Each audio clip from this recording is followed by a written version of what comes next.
Hey guys, and welcome to Fast Sally Customs. And welcome to the very first video on my brand new YouTube channel.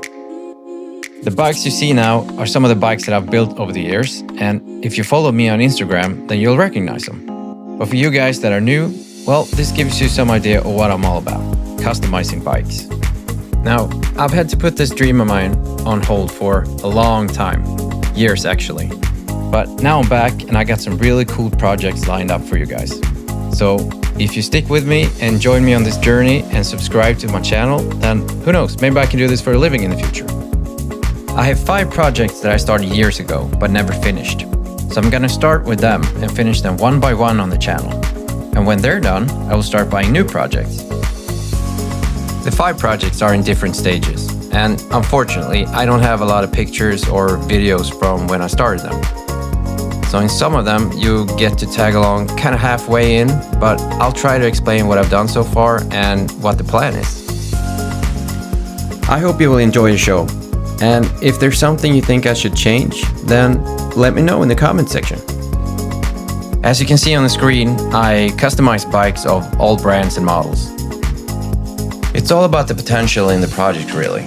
Like carving a sculpture out of a rock sometimes.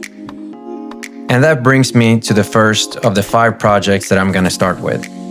I've had it for a couple years, and this one I'm really excited about. So without further ado, here it is.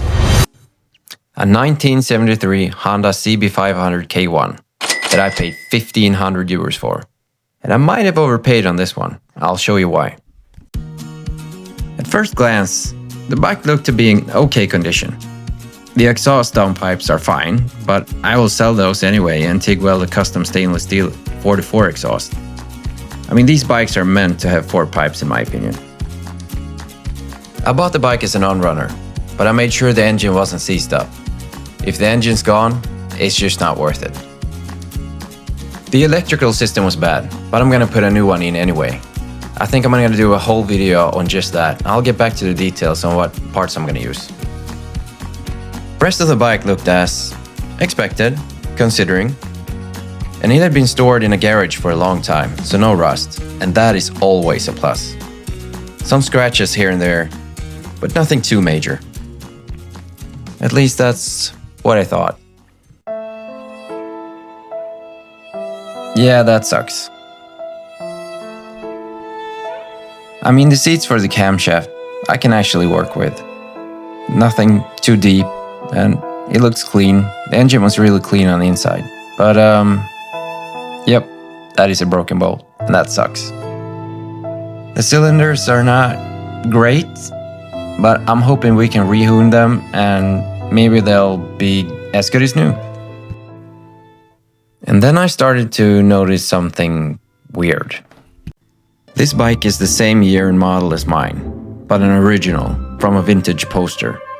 And if you take a closer look at the fork, brake caliper, and the location of the brake disc on the left side of the bike, and then you compare it to mine, where the brake disc is on the right side. And there's something off with the brake caliper itself. And when I peeled off the sticker, it said Yamaha. I did a lot of research on the internet and in old Yamaha forums, and I found similarities with the RD350 early model. As you can see, the brake caliper looks to be the same, but it was something with the brake disc that didn't add up. As you can see, the disc isn't bolted on the wheel hub, but it's held in place with a wheel center bolt and damped with some kind of rubbers. And these rubbers are practically impossible to find in retail. I had never seen this kind of solution before, and it took me a couple of weeks, but it was that specific detail that finally led me to the right donor bike. A 1972 Yamaha XS650 XS2. The reason I know the exact year is because apparently they only used this kind of brake disc configuration that year. I wonder why. The XS650 is a really cool bike. I would love to customize one of those, but that will have to wait for the future.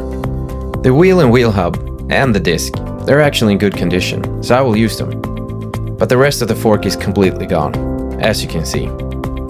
There's no point in renovating this one. And I also had to check the frame for cracks because probably this bike was in an accident and I had to put a new fork on it.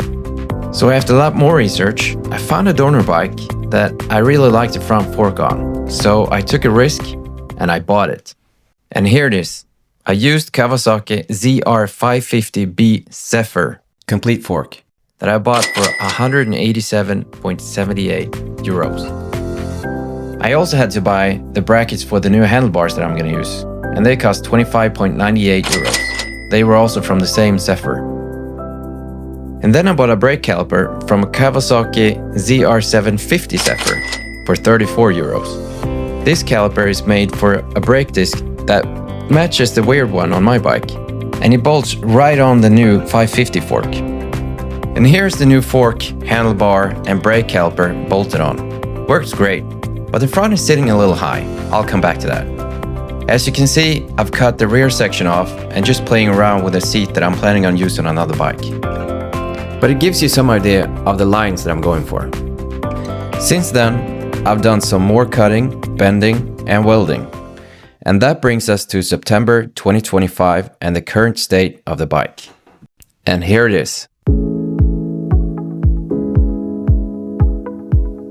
I have welded on a new seat and rear frame with a loop, and new attachment points for the rear shock absorbers, which will also hold the turn signals. I'm not completely happy with the loop, the shape of it. I am, however, pretty happy with the angle of it, so I'm gonna redo it and do it with the same angle. I'm pretty happy with the angle of the seat frame, and it gives the bike a more straight line, like the one in a CB750 frame compared to the CB500 frame, as you can see here. As I said before, it sits a little high in the front, so I'm gonna shorten the inner fork tubes to give it a more aggressive look. The headlight is from a Harley Davidson. I'm not sure about it yet. Let me know in the comment section what you think.